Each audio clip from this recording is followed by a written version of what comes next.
بسم الله الرحمن الرحيم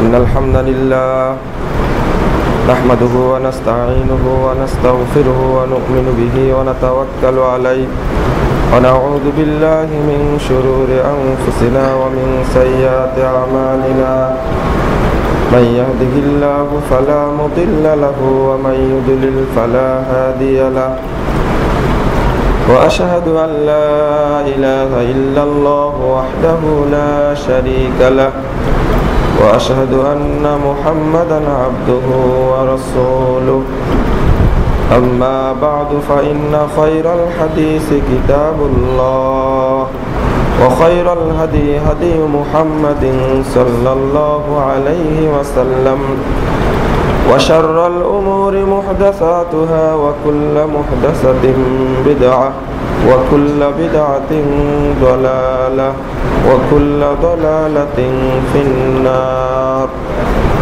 فقد قال الله تعالى في كلامه المجيد والفرقان الحميد أعوذ بالله من الشيطان الرجيم وإنه من يشرك بالله فقد حرم الله عليه الجنة ومأواه النار وما للظالمين من أنصار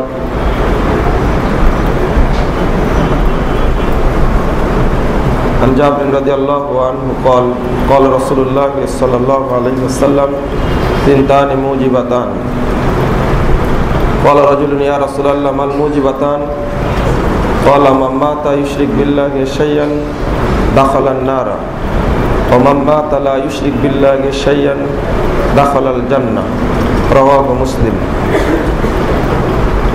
عن سالم بن سعد رضي الله عنه قال قال رسول الله صلى الله عليه وسلم إني فرطكم على الحوض من مر علي شرب ومن شرب لم يظمأ أبدا لا يردن علي أقوام أعرفهم ويعرفونني ثم يحال بيني وبينهم فأقول إنه مني فيقال لا إنك لا تدري ما حدث بعدك فأقول سحقا سحقا لمن غير بعدي رواه البخاري ومسلم যাবতীয় হামদ সানা মহান রব্বুল আলমিনের জন্য এবং যাবতীয় দরুদ ও তাসলিম বর্ষিত হোক শেষ নবী আহমদ মুস্তফা মুহাম্মদ মুস্তফা সাল্লাল্লাহু আলাইহি ওয়াসাল্লামের প্রতি। সম্মানিত মুসল্লিবৃন্দ, খুতবার সংক্ষিপ্ত সময়ে আলোচনার বিষয় হবে শিরক ও বেদাত ও তার পরিণাম। শিরক একটা জঘন্য অপরাধ, ক্ষমার অযোগ্য পাপ। এই পাপ আল্লাহ রাব্বুল আলামিন ক্ষমা করেন না।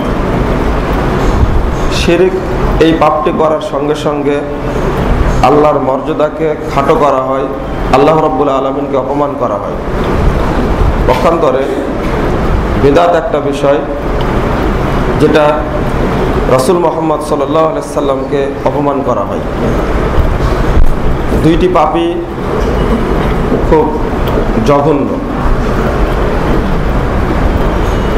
শিরকের পাপ যদি হয়ে যায়, কোনো ব্যক্তি করে যদি ফেলে, তাহলে বুঝতে পারার পরে মৃত্যুর আগ পর্যন্ত আল্লাহর কাছে ক্ষমা চাইতে হবে। আল্লাহ, আমি পাপ করেছি, আপনি আমাকে ক্ষমা করুন। তবে আল্লাহ ক্ষমা করতে পারেন।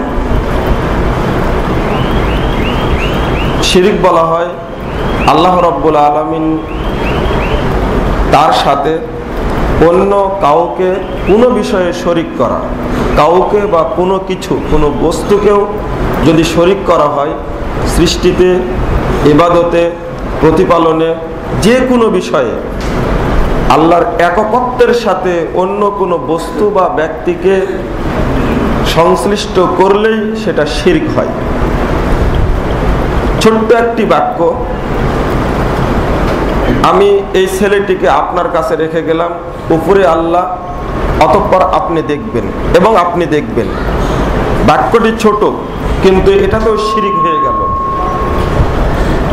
ওয়া এবং সুম্মা দুইটি কথা যদি বলা হয় যে আল্লাহ রাব্বুল আলামিন তো আছেন, তিনি দেখবেন এবং আপনিও দেখে রাখেন, এই কথাটা বলা মাত্র শিরিক হয়ে যাবে, এটা বলা যাবে না।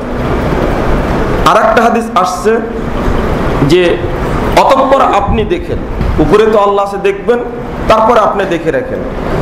এতটুকু বলা যেতে পারে, তবে আর ফি রায়াতিন ইল্লা মাশা আল্লাহু ওয়াহদাহু, আল্লাহ যা ইচ্ছা তিনি এককভাবেই তার সিদ্ধান্ত নেবেন, তার ইচ্ছায় চলবে, এটা এতটুকু বলতে হবে। আগের দুইটি বাক্যের আর প্রয়োজন নেই। সবকিছুকে আল্লাহর সাথে সংশ্লিষ্ট, আল্লাহর উপরে ভরসা করতে হবে, অন্য কোনো বস্তুকে সংশ্লিষ্ট করা যাবে না। তিরমিজি 2য় খণ্ডের 194 পৃষ্ঠায় হাদিসটি বর্ণিত হয়েছে এভাবে। আল্লাহ রাব্বুল আলামিন শিরিকের একটা স্তর, পরিণতির একটা স্তর বর্ণনা করেছেন একটার পর একটা। শিরিক সবচেয়ে বড় অপরাধ। সূরা লুকমানের মধ্যে লোকমান রহিমাহুল্লাহর একটি বক্তব্য উল্লেখ করেছেন আল্লাহ তাআলা। লোকমান রহিমাহুল্লাহ তার ছেলেকে বলছিলেন, ইয়া বুনাইয়া লা তুশরিক বিল্লাহ, বৎস, হে আমার ছেলে, তুমি আল্লাহর সঙ্গে কাউকে শরীক করো না। ইন্না শিরকা লা যুলমুন আযীম, কারণ শিরক সবচেয়ে বড় অপরাধ, এর চেয়ে বড় পাপ আর কিছু নেই। রাসূলুল্লাহ সাল্লাল্লাহু আলাইহি সাল্লাম একই কথা বলছেন। একদিন সাহাবীদেরকে লক্ষ্য করে বললেন, আলা উনাব্বিউকুম বিআকবারিল কাবায়ের, সাহাবীরা, আমি কি তোমাদেরকে যতগুলো বড় গুনাহ আছে সেইগুলোর মধ্যে কোনগুলো বড় সেগুলো সম্পর্কে কি জানিয়ে দেব না? ক্বালু বালা ইয়া রাসূলুল্লাহ, সাহাবীরা বললেন, হ্যাঁ আল্লাহর রাসূল বলুন। 1 নম্বরে বললেন আল ইশরাকু বিল্লাহ, আল্লাহর সঙ্গে শরীক করা সবচেয়ে বড় অপরাধ। কাবিরা গুনাহ অনেকগুলি আছে, এইগুলোর মধ্যে কোনটি বড়? বললেন আল ইশরাকু বিল্লাহ, আল্লাহর সঙ্গে শরীক স্থাপন করা। এই হাদিসটি আসছে সহিহ বুখারী 2য় খণ্ডের 884 পৃষ্ঠা। কোরআনের আয়াত থেকে এবং হাদিস থেকে দুইটির মাধ্যমেই প্রমাণিত হলো শিরিক বড় অপরাধ, এর চেয়ে বড় পাপ আর নেই। দ্বিতীয়ত, শিরিক, এই পাপটি করলে আল্লাহ রাব্বুল আলামিন এই পাপ ক্ষমা করবেন না। অন্য কিছুকে ক্ষমা করতে পারেন, শিরিকের পাপ ক্ষমা করবেন না। এটা আল্লাহর বড়ত্ব, এটা আল্লাহর মর্যাদা, কারণ সে আমার মানের ক্ষুণ্ণ করেছে, আমি তাকে ক্ষমা করব না। এই আয়াতটি 2 জায়গায় এসেছে, সূরা নিসা 48 নম্বর আয়াত এবং 16 নম্বর আয়াত। আল্লাহ বলেছেন, ইন্নাল্লাহা লা ইয়াগফিরু আন ইউশরাকা বিহি ওয়া ইয়াগফিরু মা দুনা যালিকা লিমান ইয়াশা, নিশ্চয় আল্লাহ সাথে শিরিক করলে তিনি ক্ষমা করবেন না, অন্য পাপ চাইলে তিনি ক্ষমা করতে পারেন, এটা তার ইচ্ছাধীন।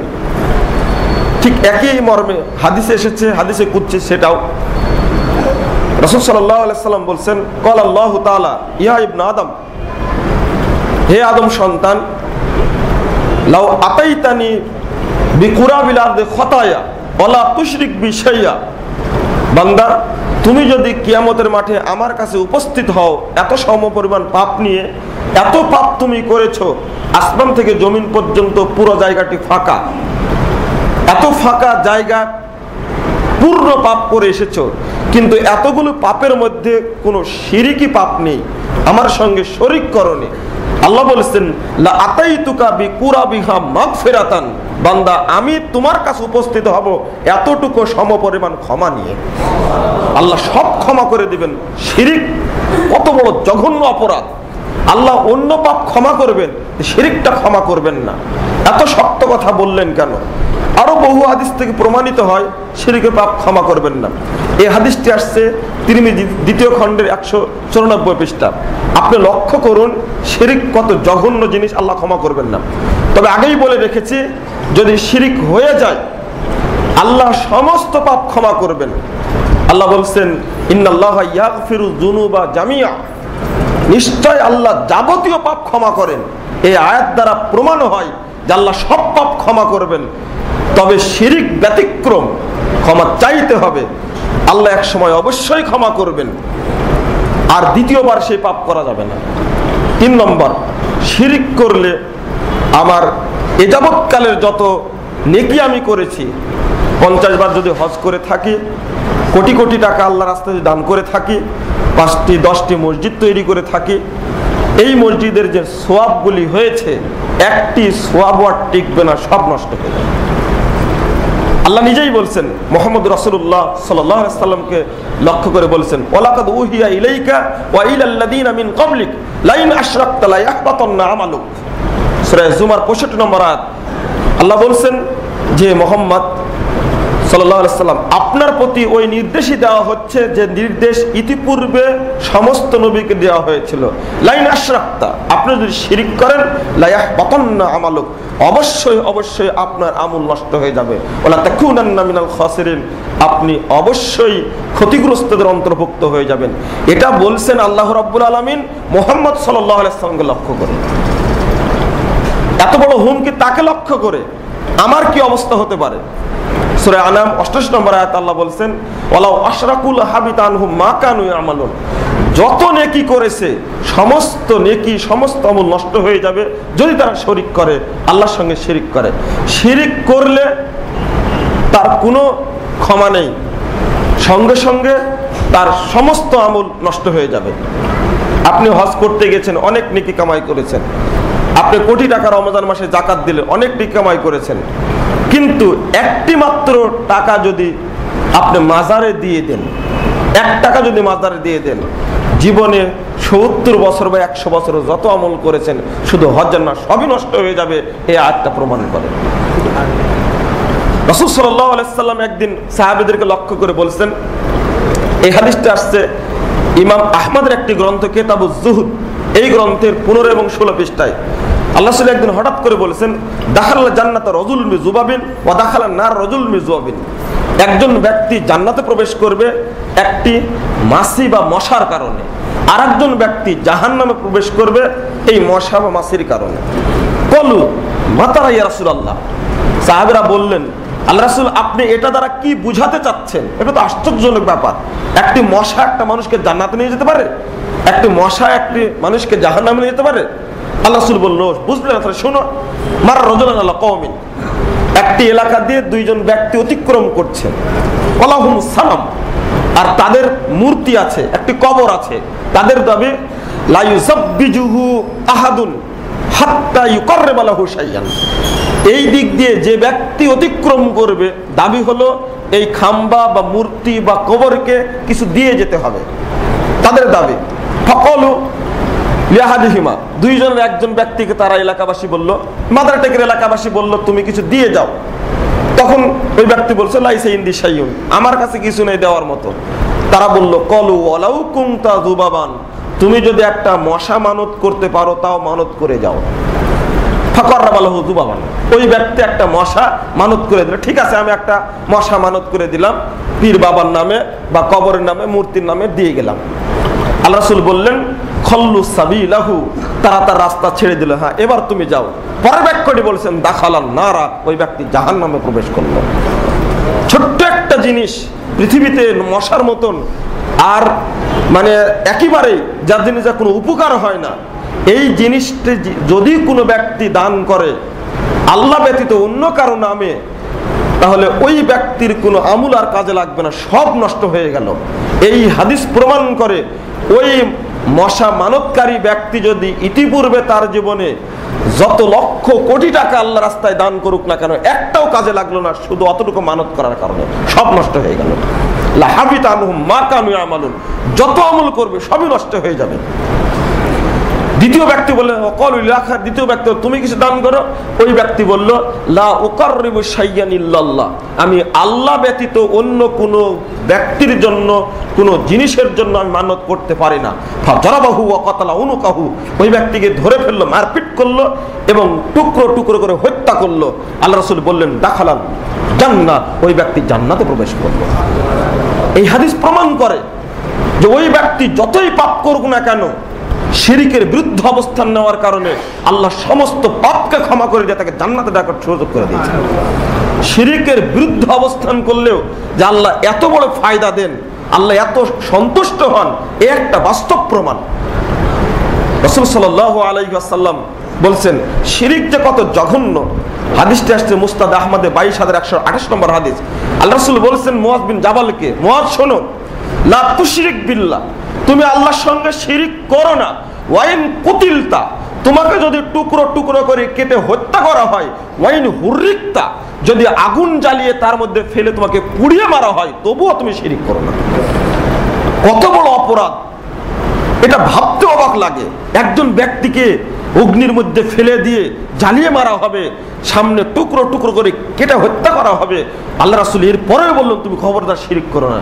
শিরিকে আজকে গোটা দেশ জড়িয়ে আছে। এটা একটা দিক। শিরিক করলে 4 নম্বর, আমার উপর জাহান্নাম পুরোটাই হারাম হয়ে যাবে, কি জান্নাত হারাম হয়ে যাবে, আমার জন্য জাহান্নামটা ওয়াজিব হয়ে যাবে, জান্নাত হারাম হয়ে যাবে। সূরা মায়েদা 72 নম্বর আয়াত আল্লাহ রাব্বুল আলামিন বলেন, ওয়া ইন্নাহু মাইয়ুশরিক বিল্লাহ, নিশ্চয় যে ব্যক্তি আল্লাহর সঙ্গে শিরিক করবে, ফাকাদ হারামাল্লাহু আলাইহিল জান্নাহ, তার উপরে জান্নাত হারাম হয়ে যাবে, আল্লাহ হারাম করে দিবেন। ওয়া মাওয়াহুন নার, তার স্থান হবে জাহান্নামে। ওয়া মা লিয-যালিমিনা মিন আনসার, এই সমস্ত জালেমদের জন্য কোনো সাহায্যকারী কাল কিয়ামতের মাঠে পাওয়া যাবে না। এক কথায় শিরিককারীদের জন্য কেউ সুপারিশ করবে না। রাসূল সাল্লাল্লাহু আলাইহি ওয়াসাল্লাম এদিকে বলছেন সিনতানে মুজিবাতান, এই হাদিসটি আসছে সহিহ মুসলিমের 66 পৃষ্ঠার প্রথম খণ্ডের। সিনতানে মুজিবাতান, দুইটা জিনিস ঘটবে, আবশ্যক ঘটবে, এতে কোনো সন্দেহের অবকাশ নেই। কি কি জিনিস? ক্বালা রাজুল ইয়া রাসূলুল্লাহ মাল মুজিবাতান, একজন ব্যক্তি বলছেন, সাহাবী বলছেন আল্লাহ রাসূল দুইটা জিনিস আবশ্যক ঘটবে, সেই দুইটা জিনিস কি? আল্লাহ রাসূল জবাব দিচ্ছেন, মাতা ইশরিক বিল্লাহি শাইয়ান দাখালান নারা, যে ব্যক্তি শিরিক করে মৃত্যুবরণ করবে ওই ব্যক্তি জাহান্নামে যাবেই। ওয়া মাতা লা ইশরিক বিল্লাহি শাইয়ান দাখালাল জান্নাহ, যে ব্যক্তি শিরিক না করে মৃত্যুবরণ করবে ওই ব্যক্তি জান্নাতে যাবেই। এর অর্থ হলো এটা, যতই আমি নেকির কাজ করি না কেন, যদি শিরিক করে থাকি তাহলে আমাকে জাহান্নামে যেতেই হবে। আর আমি যতই পাপের কাজ করি না কেন, যদি শিরিক না করে থাকি তাহলে আমি জান্নাতে যাবই। এই হাদিসের অর্থ এইভাবে দেখতে হবে। অর্থাৎ শিরিককে অত্যন্ত ভারী করে দেখা হয়েছে, আমার জন্য কোনো সাহায্যকারী থাকবে না। এর দ্বারা কি বুঝাতে চাইলেন? কাল কিয়ামতের মাঠে অনেকেই বাঁচার চেষ্টা করবে। আজকে শিরিকের বিরুদ্ধে যখন আমরা মানুষের কাছে বলছি, বেদাতের বিরুদ্ধে যখন কথা বলছি, তখন এক শ্রেণীর মানুষই আছে যে আপনারা এটাকে শিরিক বলছেন, ওটাকে বেদাত বলছেন, সবকিছু তুলে দিচ্ছেন। শিরিক বেদাতের মধ্যে নিমজ্জিত, তারাই আবার আমাদের দাওয়াতকে বন্ধ করে দিচ্ছে। তাদের হাতেই প্রশাসন, তাদের হাতেই ক্ষমতা, সবকিছুই। আশ্চর্য হতে হয়, মসজিদে দান করার লোক নেই, মাদ্রাসায় দান করার লোক নেই, কিন্তু নির্দিষ্ট উরুসের দিনে এক একটি জায়গায় কোটি কোটি টাকা তারা ইনকাম করছে আর দিচ্ছে আমরাই। একজন ব্যক্তির সাথে পরিচয় হলো, 100 বছরের একটি মসজিদ তৈরি করার জন্য তাকে বললাম যে আপনি কিছু টাকা সহযোগিতা করেন। ওই ব্যক্তি চট করে আমাকে বললো যে বাবা আমার দেওয়ার মতো কিছু নেই, অথচ তার মাত্র 1 মাস 5 দিনের মাথায় একটা ওরুসে 15 লক্ষ টাকা পাঠিয়ে দিয়েছে। মসজিদটা সালাতের যোগ্য নয়, তার কাছে গিয়ে আবেদন করার পরে দিল না মসজিদের জন্য, 15 লক্ষ টাকা পাঠিয়েছে। আরো আশ্চর্য হবেন, 30টি গরুর দাম যা হয় তা দিয়ে পাঠা দিয়েছে। এই সমস্ত মাজারগুলো লালিত পালিত হচ্ছে কাদের মাধ্যমে? কোটি কোটি মানুষ সেখানে ভক্তি করে, সেখানে টাকা পয়সা ঢেলে মাজারগুলোকে জীবিত রেখেছে। বাংলাদেশের কোটি কোটি মানুষকে তারা মুশরিক বানিয়ে ছেড়েছে। অথচ তারা মনে করছে আমি যত টাকা দুর্নীতি করেছি পীর বাবার নামে দেওয়া মাত্রই আমার দুর্নীতি করা সমস্ত টাকা হয়তো হালাল হয়ে যাবে, পীর বাবা আমাকে মুক্ত করবে এখান থেকে। আরো দুঃখজনক, রাসূল মুহাম্মদ সাল্লাল্লাহু আলাইহি ওয়াসাল্লাম শিরকের বিরুদ্ধে, এই মূর্তির বিরুদ্ধে, এই কবরের বিরুদ্ধে কি অবস্থানটা নিলেন, আমার তখনও ঘুম ভাঙে না। যখন আমি বলছি আপনি কবরে টাকা দিয়েন না, আপনি মূর্তির কাছে টাকা ঢালবেন না। তখনই চোখ রাঙ্গানি। আজকে আপনি চোখ রাঙ্গাচ্ছেন, কিন্তু কাল কিয়ামতের মাঠে অবশ্যই আপনাকে দেখে নেব, অবশ্যই দেখে নেব। শুধু দেখে নেব, আপনার অবস্থা সেদিন কি হবে রাসূল মুহাম্মদ সাল্লাল্লাহু আলাইহি ওয়াসাল্লাম বলে গেছেন। ক্ষমতার অভাব ছিল না নমরুদের, আজরের ক্ষমতার অভাব ছিল না, কিন্তু কাল কিয়ামতের মাঠে আজরের অবস্থা এত নোংরা হবে, এত জঘন্য হবে। রাসূল সাল্লাল্লাহু আলাইহি ওয়াসাল্লাম বলেছেন, ইয়ালকা ইব্রাহিম আবাহু আজর, কাল কিয়ামতের মাঠে ইব্রাহিম আলাইহিস সালাম তার বাপের সঙ্গে সাক্ষাৎ করতে যাবেন। দেখবেন ওয়ালা ওয়াজহি আজর কাতারা গাবরা, এমত অবস্থায় ইব্রাহিমের বাপের মুখমণ্ডল ধুলায় মলিন হয়ে থাকবে, তার মাথার চুলগুলো এলোমেলো হয়ে থাকবে। বাপকে লক্ষ্য করে আদরের সাথে বলবে, ইয়া আবাতি আলাম আকুল্লাকা লা তাসিনি, আব্বা আপনাকে কি আমি বলিনি আপনি আমার নাফরমানি করবেন না? আপনি তো মূর্তির পিছনে লেগেছিলেন, বারবার বলেছি। একই আয়াতে পর পর সূরা মারিয়াম 42, 43, 44, 45 আয়াত খুলুন। ইয়া আবাতি 4 বার আহ্বান করলেন ইব্রাহিম আলাইহিস সালাম। শেষবারে বলছে, ইব্রাহিম, ইব্রাহিম তুমি কি আমার মূর্তির বিরুদ্ধে বিরাট ভজন মূর্তিগুলোকে তাচ্ছিল্য করছো? লাইল্লাম তানতাহি, তুমি যদি বিরত না হও লারজুমান্নাকা, তোমার মাথা পাথর দ্বারা আমি গুঁড়িয়ে দিব। ওয়াহজুরনি মালিয়া, কুলাঙ্গার আমার কাছ থেকে দূর হও, তুমি আমার পরিবারে থাকতে পারবে না। বিশ্ববিখ্যাত একজন নবী যাকে বলা হয় আবুল আম্বিয়া, তাকে আজর বের করে দিয়ে দাপটের সাথে টিকতে দেয়নি, পাথর দ্বারা গুঁড়িয়ে দেওয়ার, মাথা চূর্ণ করে দেওয়ার হুমকি দিয়েছিল। সেই আজরকে বলবে লক্ষ্য করে ইব্রাহিম আলাইহিস সালাম, আলাম আকুল্লাকা লা তাসিনি, আব্বা আমি কি আপনাকে বলিনি আপনি আমার নাফরমানি করবেন না?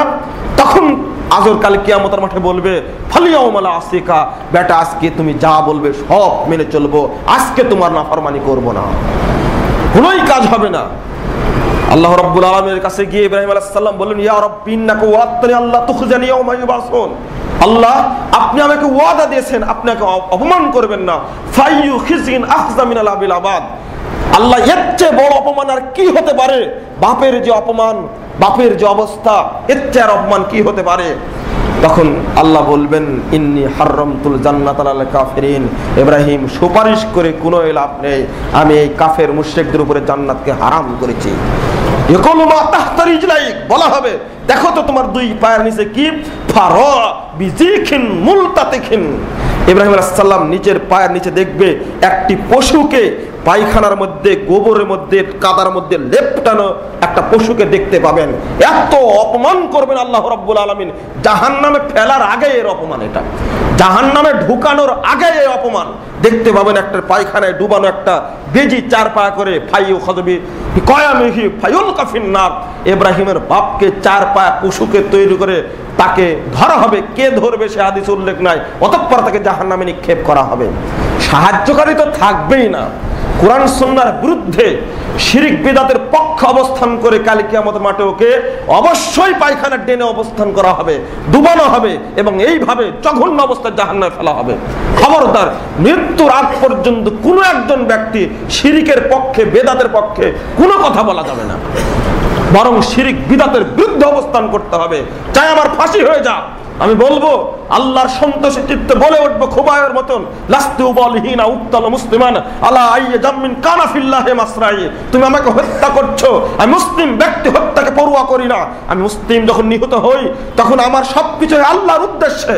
আমিও বলবো ইন্না সলাতি ওয়া নুসুকি ওয়া মাহইয়ায়া ওয়া মামাতি লিল্লাহি রাব্বিল আলামিন, আমার সালাত, আমার কুরবানি, আমার বেঁচে থাকা, আমার মরে যাওয়া সবকিছুই জগৎসমূহের প্রতিপালক আল্লাহর জন্য। আমার বলতে আপত্তি কোথায়? তবুও শিরকের বিরুদ্ধে অবস্থান করব।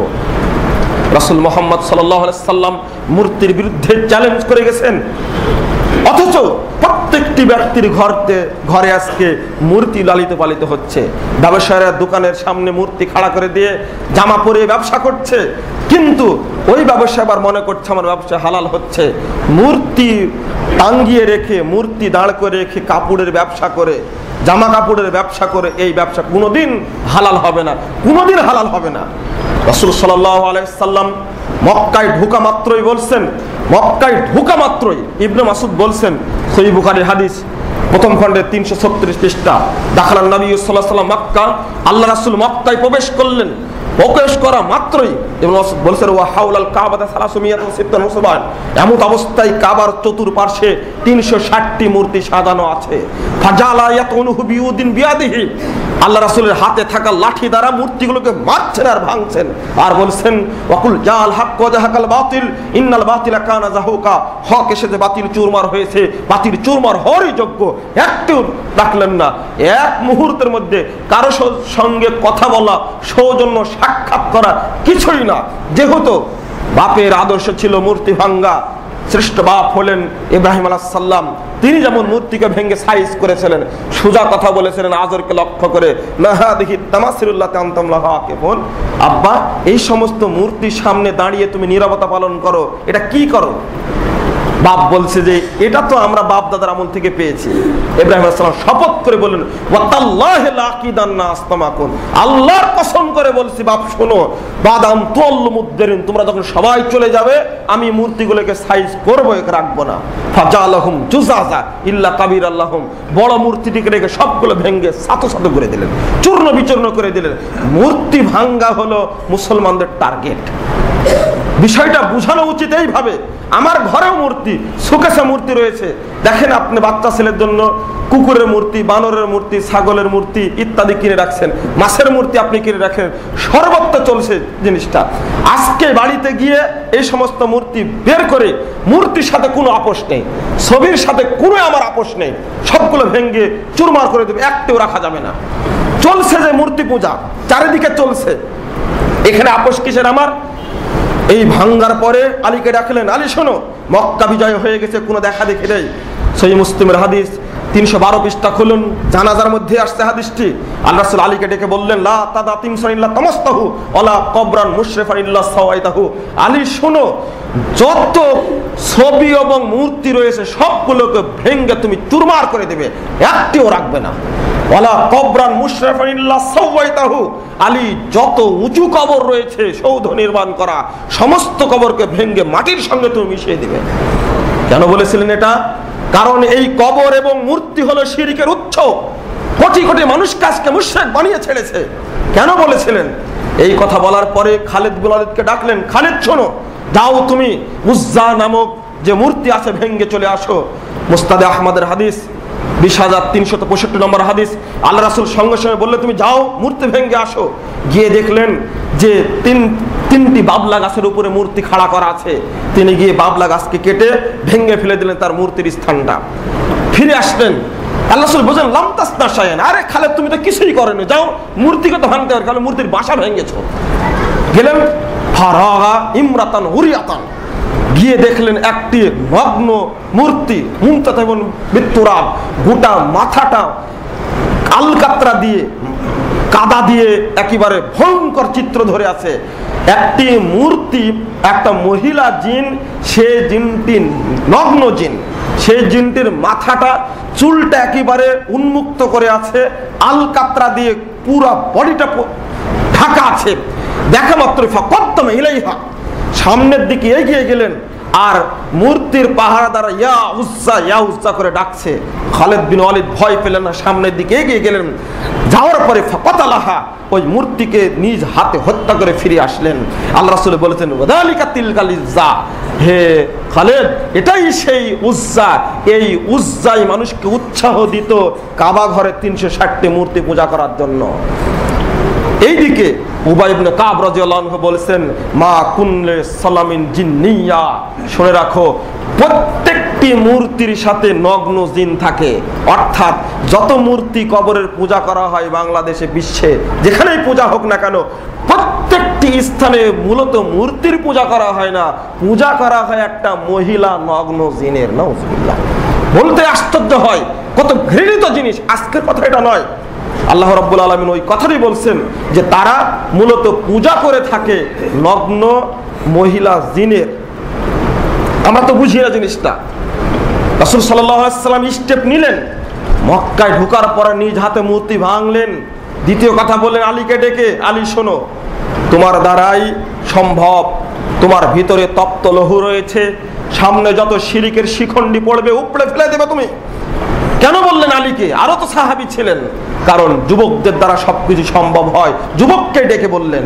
দুঃখজনক হলেও সত্য, পয়লা বৈশাখে যুবক ভাইয়েরা যে অনুষ্ঠানটা করে থাকে, রাজশাহী বিশ্ববিদ্যালয়ের প্রফেসর, ঢাকা বিশ্ববিদ্যালয়ের প্রফেসর, তারাই হলো সর্বোচ্চ শ্রেণী শিক্ষিত ব্যক্তি, তারাই বাংলাদেশের প্রশাসনের সর্বোচ্চ শ্রেণী অবস্থান করে।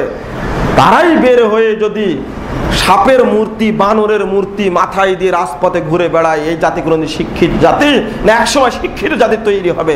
আশ্চর্য লাগে। মূর্তির সঙ্গে আমার কোনো আপোষ নাই। একে তো 3000 টাকা কেজি আপনি ইলিশ খান, এটা তো একটা বিষয় আছেই। এরপরেও শিক্ষিত শ্রেণীর ব্যক্তিরা সাপের মূর্তি, বানরের মূর্তি, কুকুরের মূর্তি, তারপরে শ্রীগালের মূর্তি, এই সমস্ত মূর্তি পড়ে শোডাউন দেয় কিভাবে? এদের বোধ বুদ্ধি কত নিচে নেমেছে আপনি একটু চিন্তা করে দেখবেন। মূর্তি পূজা সব জায়গায় চলছে। আমি বলবো আজকে যেটা হচ্ছে অরুষ পূজা এবং মূর্তি পূজা, রাসূল সাল্লাল্লাহু আলাইহি ওয়াসাল্লাম মৃত্যুর আগ মুহূর্তে গিয়ে বলছেন, হাদিসটা খুলুন, বাইহাকি 3 নম্বর খণ্ডের 413 পৃষ্ঠা। রাসূল সাল্লাল্লাহু আলাইহি ওয়াসাল্লাম মৃত্যুবরণ করার আগ মুহূর্তে বলছেন, লা তাজআলু কবরি ঈদান, আমার কবরকে তোমরা অনুষ্ঠানের স্থানে পরিণত করো না। এটা একটি হাদিস। আরেকটি হাদিস বললেন, যেটা আসছে মালিক মুয়াত্তার 593 নম্বর হাদিস। রাসূল সাল্লাল্লাহু আলাইহি ওয়াসাল্লাম বলছেন, লা তাজআলু কবরি ওয়াসানান, আমার কবরটাকে তোমরা মূর্তিতে পরিণত করো না। আল্লাহ রাসূল যেখানে বলে গেলেন, তাহলে পৃথিবীতে আর কোন ব্যক্তি থাকতে পারে মর্যাদাবান যার কবরকে মূর্তির স্থান করা যেতে পারে, অনুষ্ঠানের স্থান করা যেতে পারে? পৃথিবীর আর কোন কবর চলবে না। যদি মক্কার চত্বর থেকে মূর্তি ভেঙ্গে, তা মূর্তি কার মূর্তি ছিল? ইব্রাহিম ইসমাইলের নামে মূর্তি তৈরি করা ছিল। সেই মূর্তি যদি মক্কার মতো একটা মর্যাদাবান স্থান থেকে ভেঙ্গে চৌচির করা যায়, পৃথিবীর আর কোন স্থানে মূর্তি থাকার কোনো অবকাশ, সেখানে সুযোগ থাকে না, মূর্তি থাকার মর্যাদা থাকতে পারে না। যদি মক্কার মতো স্থান, যেখানে নিরাপদ শহর, সেখান থেকে যদি মুহাম্মদ সাল্লাল্লাহু আলাইহি ওয়াসাল্লাম মূর্তি ভেঙ্গে সরিয়ে ফেলেন, পৃথিবীর আর কোন স্থান শ্রেষ্ঠ স্থান যেখানে মূর্তি থাকতে পারে? মূর্তি থাকার প্রশ্নই আসে না। এই যুবক ভাইয়েরা মূর্তিকে লালন করে থাকে, শিরিকের শিখণ্ডে হলো এই মূর্তি। আমি আপনাদের অনুরোধ করব যে এই মূর্তির সঙ্গে কোনো আপোষ নেই। বললাম যে কোটি কোটি টাকা ঢালা হচ্ছে, বিশেষ করে রাজনৈতিক ব্যক্তিরা এই মাজারগুলিকে, সৌধগুলোকে তাজা রাখার জন্য, টিকিয়ে রাখার জন্য মোক্ষম ভূমিকা তারা পালন করছে। রাসূল সাল্লাল্লাহু আলাইহি ওয়াসাল্লাম নমরুদ সম্পর্কে, ফেরাউন সম্পর্কে, নমরুদ সম্পর্কে, আবু জাহেল সম্পর্কে যে ঘটনাগুলো বলে গেছেন, যদি এই ঘটনাগুলো আমরা স্মরণ করি আজকে, তাহলে হয়তো শিক্ষা পাবো যে তাদের যখন পতন হয়েছে আমাদেরও পতন হবে। মূর্তি পূজা করে কোনো জাতি সফল হতে পারে না, কখনোই সম্ভব না, হতে পারে না। আমি বিনীত স্বরে অনুরোধ করব, হাদিসগুলো পরস্পর আপনাদেরকে অনুবাদ করেছি। রাসূল সাল্লাল্লাহু আলাইহি ওয়াসাল্লাম আরেকটা হাদিস বলেছেন, 1667 নম্বর হাদিস সহিহ মুসলিমের। আল্লাহ রাসূলকে জিজ্ঞেস করা হলো, আল্লাহ রাসূল বলছেন একদিন সাহাবীদেরকে, আরসালানি রব্বি, আমাকে তোমাদের কাছে রসুল হিসাবে পাঠিয়েছেন আল্লাহ। তখন জিজ্ঞেস করলেন, মা বিআইয়ি শাইইন আরসালাল্লাহু, আল্লাহ আপনাকে কি দ্বারা পাঠালেন? আল্লাহ রাসূল জবাব দিলেন, বিসিলাতিল আরহাম, মানুষের সাথে ভালো সম্পর্ক রাখার জন্য, আর ওয়াকাসরিল আওসান, আর যত মূর্তি আছে ভাঙ্গার জন্য আমাকে আল্লাহ পাঠিয়েছিলেন। সহিহ মুসলিমের হাদিস। ঠান্ডা গলায় বলছেন আল্লাহ রাসূল কি জন্য পাঠিয়েছেন? 1 নম্বর আমাকে পরস্পরের সাথে সখ্যতা রাখার জন্য, আর 2 নম্বর হলো ছবি মূর্তি ভেঙ্গে চৌচির করার জন্য পাঠাইছে। 3 নম্বরটা হলো ওয়া আইয়াহদিয়াল্লাহু তাআলা, আর আমি যেন আল্লাহর তাওহীদকে, আল্লাহর একত্বকে প্রতিষ্ঠা করি। আল্লাহ এই 3টি নির্দেশ দ্বারা আমাকে পাঠিয়েছেন। গোটা দেশে চলছে। আমি যদি বলি আপনাকে যে এই সমস্ত জিনিস হলো শিরিক, তাবিজ একটা শিরিক, আপনি চট করে বলবেন এই ছোটখাটো বিষয়ে আলোচনা করার দরকার আছে? এটাই খুব দুঃখজনক বিষয়। অন্যের নামে দান করা শিরিক আমি যদি বলি, তখন আপনি বলবেন এইগুলো আলোচনা করা এখন দরকার না, অন্য বিষয়ে আলোচনা করতে হবে। আল্লাহ বললেন সবচেয়ে বড় অপরাধ হলো শিরিক, রাসূলও বললেন সবচেয়ে বড় অপরাধ হলো শিরিক, আর আপনি বলছেন এটা ছোটখাটো ব্যাপার। এই জন্য তো সংস্কার করা যাচ্ছে না। দ্বিতীয় বিষয় বলছিলাম, বেদাত সম্পর্কে একটু বলার দরকার। বেদাত এমন একটা খারাপ বিষয়, দুইটা বিষয় আলাদা। বেদাত সম্পর্কে বললে অনেক বলতে হয়, শিরক সম্পর্কে বললেও অনেক বলতে হয়। বেদাত শব্দের অর্থ হলো নতুন, নতুন আবিষ্কারকে বেদাত বলা হয়। এটা আবিধানিক অর্থে মা আহদাসা আলা গায়রি মিসালিন সাবিকিন, পূর্বে যা ছিল না পরে তৈরি হয়েছে তার নামে বেদাত। ফ্যানটা আগে ছিল না, এটার নাম বেদাত। ফ্যানের উদাহরণ না দিয়ে আল্লাহ রাসূল নিজে বলছেন, আল্লাহ বলছেন কুল মা কুনতু বিদআম মিনার রাসূল, সূরা আহকাম 9 নম্বর আয়াত।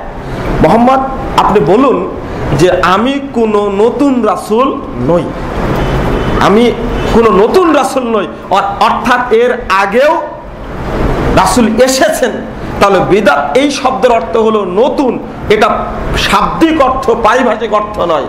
এখন যদি আপনি অর্থ করেন এটা যে রাসূল বলছেন আমি বেদাতি রাসূল নই, তাহলে কিন্তু অনুবাদটা ভুল হয়ে যাবে। আল্লাহ বলছেন আল্লাহু বাদিউস সামাওয়াতি ওয়াল আরদ, সূরা বাকারা 117 নম্বর আয়াত।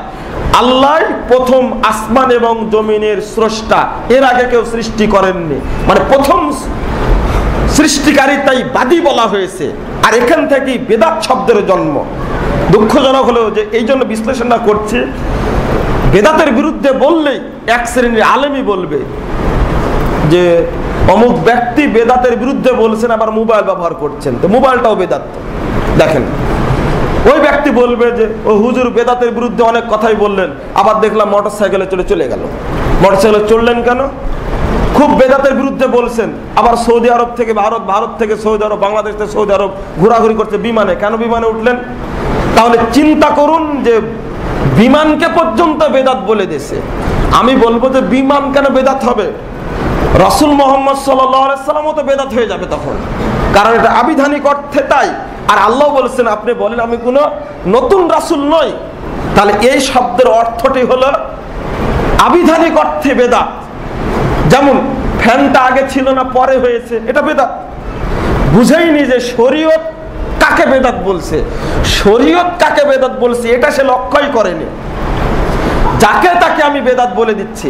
এমনকি উমরে ফারুক রাদিয়াল্লাহু আনহুকে পর্যন্ত আমরা বেদাতি বানিয়ে ছাড়িয়েছি। উমর রাদিয়াল্লাহু আনহু যে তারাবির সালাত শুরু করলেন, তখন তিনি বললেন নিয়মাল বিদাতু হাজিহি, বাহ এটা খুব সুন্দর নিয়ম, তো সুন্দর নিয়ম, এই তো উমর রাদিয়াল্লাহু নিজেই বেদাত করে ফেলেছেন বলছেন। উমর রাদিয়াল্লাহু আনহু একজন জান্নাতের সার্টিফিকেট প্রাপ্ত 10 জন সাহাবীর একজন অন্যতম।